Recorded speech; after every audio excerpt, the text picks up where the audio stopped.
میری بات لکھ لو، میری بات سن لو. یہ حکمران سمجھتے ہیں کہ ہم نے غازی کو پھانسی لگا لیا، تم انتظار کرو عرش کا رب تمہارے ساتھ کرنے والا کیا ہے، تمہارے ساتھ اب سلوک کیا ہوگا. ہم تو مجبور لوگ ہیں، ہم تو کچھ نہیں کر سکے. لیکن جس کے رسول کی توہین کرنے والے کو قتل کرنے کے جرم کے اندر غازی کو شہید کیا گیا ہے، وہ رب بڑا غیرت مند ہے. اور تم انتظار کرو عرش کا رحمان تمہارے ساتھ اب کرتا کیا ہے. تم کہتے ہو علماء کو جیلوں میں ڈال دو جیلوں میں، اب باقی بچا کیا ہے، اب باقی رہ کیا گیا ہے.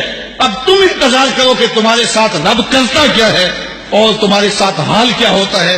تم رسوائی اور ذلت کے اس مقام پہ پہنچو گے اور عبرت کا نشان بنو گے کہ دنیا دیکھے گی، اور تم رسوا ذلیل ہو جاؤ گے. اور غازی کل بھی زندہ تھا، غازی آج بھی زندہ ہے، اور اس کا نام بھی باقی ہے، اس کا پیغام بھی باقی ہے. اور یہ بھی سن لو کہ غازی اگر چلا گیا ہے، جب غازی علم الدین کو شہید کیا گیا نا، تو ایک ہندوؤں نے جلسہ کیا، کہا کہ ایک شخص اٹھا تھا، ہم نے اس کو مار دیا ہے، اب ہم جو چاہیں کریں. تو ایک مسلمان جلسے میں بیٹھا تھا، اٹھ کے کھڑا ہو گیا.